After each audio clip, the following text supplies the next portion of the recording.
បាទ YouTube បងប្អូនទាំងអស់គ្នាស្វាគមន៍មកកាន់ channel របស់ខ្ញុំជាបន្តទៀតបាទអញ្ចឹងវីដេអូនេះខ្ញុំនឹងបង្ហាញបងប្អូនអំពីរបៀបនៃការ burn វីដេអូចូលទៅក្នុង disk ឬក៏យើងហៅថា write disk បាទអញ្ចឹងសម្រាប់វីដេអូនេះបងប្អូនគឺខ្ញុំប្រកាសណាសូមក្រាបថ្វាយបង្គំព្រះអង្គដែលគង់នៅឯខាងវត្តភ្នៀតសំបលីអញ្ចឹងព្រះអង្គឲ្យខ្ញុំប្រកាសណាធ្វើវីដេអូប្រកេនបាទតទៅជាមួយនឹងរបៀបនៃការ burn disk បាទអញ្ចឹងសម្រាប់វីដេអូនេះគឺកណាប្រកេនទៅព្រះអង្គជាពិសេសបាទអញ្ចឹងឥឡូវកណាសូមនិយាយជាភាសាធម្មតាវិញដោយសារកណាអត់សូវពូកែភាសាខាងវិសងបាទអញ្ចឹងសម្រាប់វីដេអូនេះគឺខ្ញុំនឹងបង្ហាញបងប្អូនអំពីរបៀបនៃការ burn disk ឬក៏ burn វីដេអូរបស់បងប្អូននឹងចូលទៅក្នុង DVD បាទអូខេអញ្ចឹងដើម្បីធ្វើការ burn វីដេអូរបស់បងប្អូនចូលទៅក្នុងឌីបានអញ្ចឹងខ្ញុំប្រើប្រាស់កម្មវិធីចំនួន2ដែលខ្ញុំប្រើប្រាស់សម្រាប់ធ្វើការ burn គឺទី1ខ្ញុំប្រើប្រាស់នៅកម្មវិធីឈ្មោះថា Pro Coder 3បាទទី1ទី2ខ្ញុំប្រើប្រាស់នៅ Nero Express បាទគឺខ្ញុំប្រើប្រាស់ទាំងពីរដើម្បីធ្វើការ burn បាទអូខេអញ្ចឹងខ្ញុំនឹងបង្ហាញជូនបងប្អូនតែម្ដងបាទហើយនៅក្នុងផងនេះគឺខ្ញុំមាន file វីដេអូបាទ file វីដេអូចំនួន2បាទវីដេអូនេះបាទអញ្ចឹងខ្ញុំធ្វើការ burn វីដេអូទាំងពីរនេះចូលទៅក្នុងឌីបងប្អូនមើលបាទអញ្ចឹងនៅក្នុងនេះគឺបងប្អូនមើលថេរវេលារបស់វីដេអូរបស់យើងតើមានរយៈពេលប៉ុន្មានបាទយើងបាទពួកយើងត្រូវដឹងដោយសារអីដោយសារទី1នៅក្នុង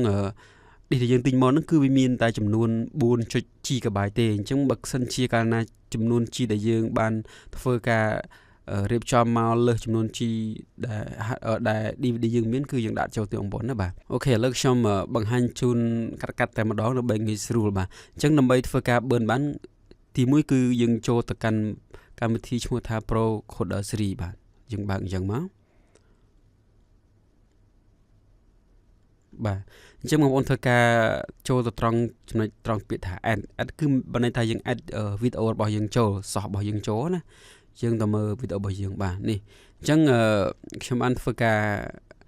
ដាក់នៅ desktop បងប្អូនមើលនេះវីដេអូនេះបាទអញ្ចឹងតាក់ទងជាមួយនឹងវីដេអូនេះគឺខ្ញុំ convert វាទៅជាប្រភេទ file AVI បាទអញ្ចឹង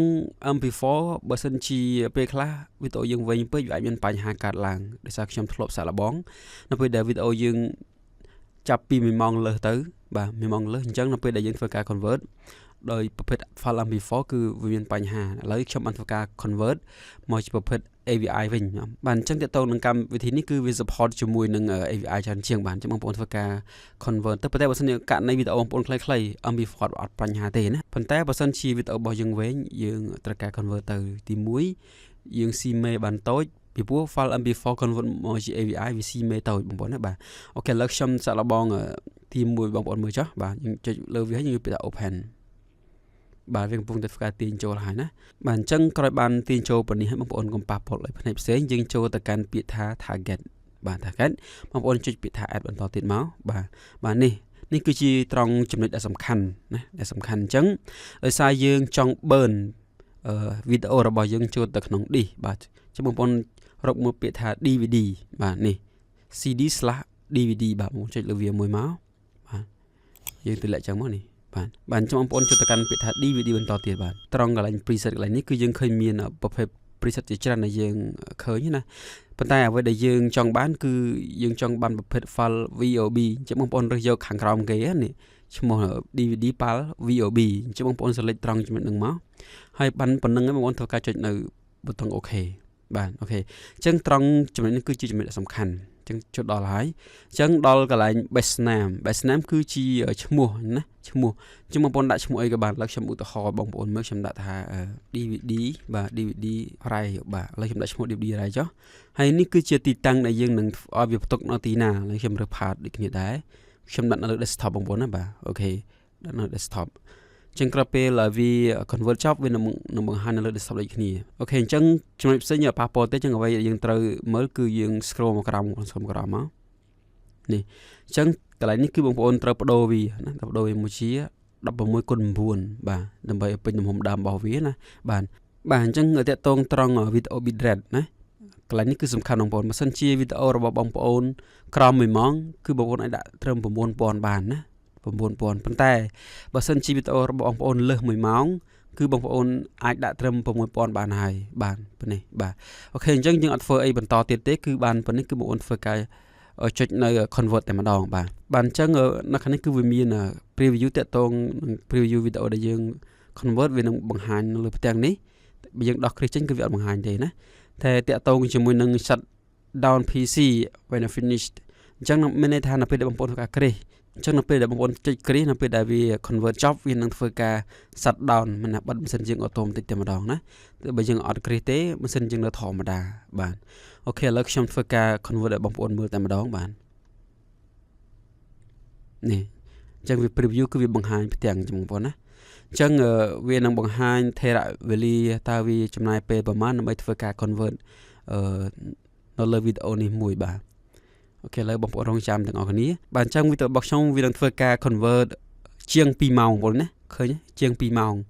អញ្ចឹងគឺយូរមែនតើណាវាអាស្រ័យលើប្រវត្តិនៃវីដេអូរបស់យើងបើសិនជាបងប្អូននាទីខ្លីគឺវា convert លឿន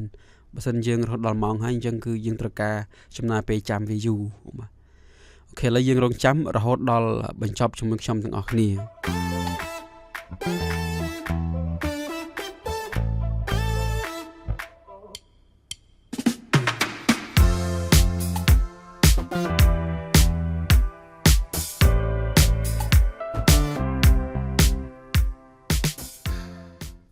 បាទអញ្ចឹងហើយ convert របស់យើងគឺត្រូវបានបញ្ចប់ហើយវាដាក់ពាក្យថា conversion finish បាទអញ្ចឹងបានបញ្ចប់ហើយអញ្ចឹងយើងចូលទៅកាន់ software ទី2ដែលយើងនឹងធ្វើការចាប់ផ្ដើម burn វីដេអូរបស់យើងចូលទៅក្នុង disk តែម្ដងបាទអូខេឥឡូវខ្ញុំធ្វើការបិទនៅកម្មវិធីនឹងចោលបាទអញ្ចឹងបាន folder មួយឈ្មោះថា DVD ដែលខ្ញុំបានដាក់ឈ្មោះនៅខាងដើមអញ្ចឹងណាបងប្អូនចូលមកមើលមកយើងឃើញមាន file ជាច្រើននៅក្នុងហ្នឹងបាទអញ្ចឹងនៅក្នុងហ្នឹងគឺមានវីដេអូរបស់យើងហើយអញ្ចឹងពេលដែលវា convert ចប់គឺវាចេញជាកង់មួយអញ្ចឹងណាតែនៅពេលយើងចាក់នៅលើក្បាលឡានឬក៏ក្បាល disk គឺវាចេញធម្មតាយើងបាទអូខេដោយសារឥឡូវខ្ញុំឧទាហរណ៍តែមួយទេដោយសារវីដេអូហ្នឹងវាមួយជាង2ម៉ោងអញ្ចឹងវាយូរឥឡូវខ្ញុំបង្ហាញតែមួយអញ្ចឹងគឺធ្វើដូចគ្នាទាំងអង្គបងខ្ញុំបង្ហាញតែមួយគឺរបៀបនៃការធ្វើគឺផ្លូវតែមួយទេណាអូខេឥឡូវយើងចូលទៅកាន់ software ទី2បាទគឺ Neuro Express បាទ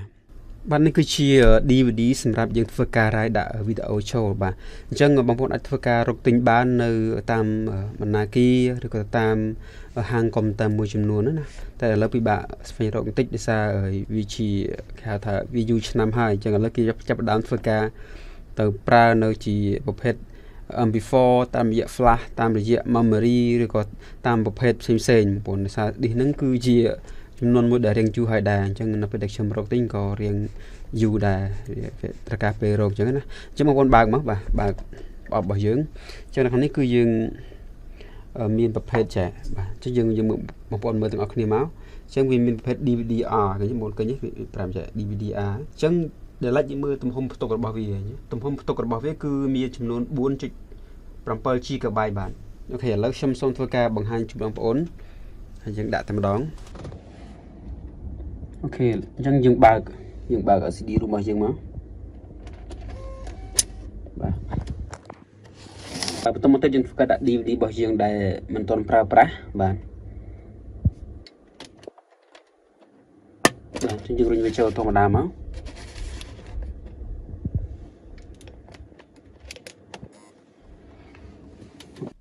បាទអញ្ចឹងក្រោយពេលដែលខ្ញុំបានដាក់ disk រួចហើយខ្ញុំធ្វើការចូលទៅកាន់នៅរបស់យើងអញ្ចឹងយើងចូលទៅកាន់ពាក្យថាវីដេអូមកយើងចុចលើនឹងមួយហើយបន្ទាប់ទៀតយើងទៅរកពាក្យថា DVD video file បាទអញ្ចឹងបន្ទាប់ទៀតគឺយើងចូលទៅកាន់ពាក្យថា add នេះគឺបានន័យថាយើងទៅរក folder មួយដែលយើងបាន convert ចេញពី Pro Coder Series បាទអញ្ចឹងយើង add វាមក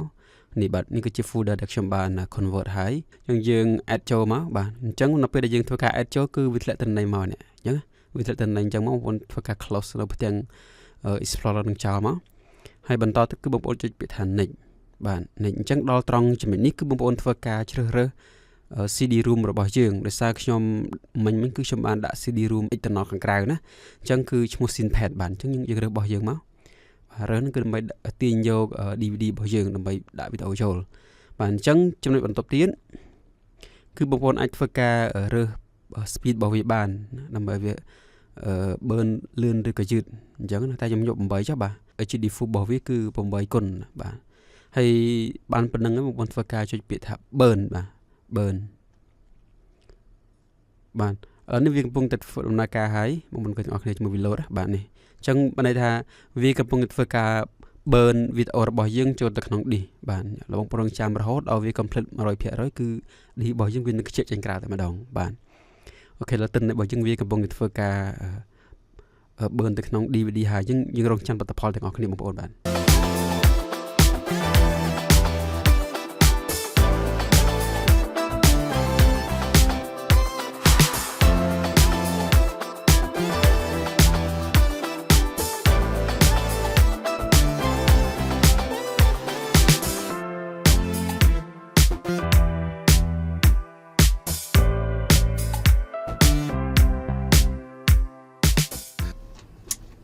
បាទបងប្អូនឃើញទេនៅពេលដែលវា complete 100% គឺវា load disk ឲ្យយើងតែម្ដងបាទឬក៏វា inject CD ROM យើងចេញក្រៅតែម្ដងបាទអូខេឥឡូវក្រោយពីបានប៉ុណ្នេះអូខេអញ្ចឹងខ្ញុំនឹងយកតតេសផ្ទាល់បងប្អូនមើលតែម្ដងតាក់ទងជាមួយនឹងតើក្រោយពីរាយចប់តើdisk របស់យើងចាក់វីដេអូចេញឬក៏អត់ជាមួយនឹងក្បាលឡានបាទឬក៏ប្រភេទក្បាល DVD ផ្សេងបាទឥឡូវនេះខ្ញុំបានមកដល់ក្បាលឡានហើយខ្ញុំនឹងចាក់បងប្អូនមើលតែម្ដងណាแล้วខ្ញុំកាច់សោឡានសិនបាទគេយើងបើកប៊ូតុង power វាមក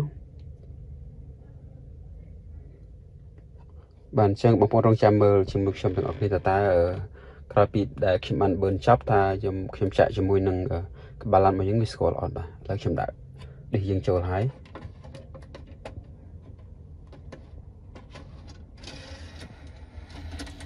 អូខេឥឡូវបងប្អូនរងចាំមើលជាមួយខ្ញុំទាំងអស់គ្នាថាតើវាដើរឬក៏មិនដើរបាទ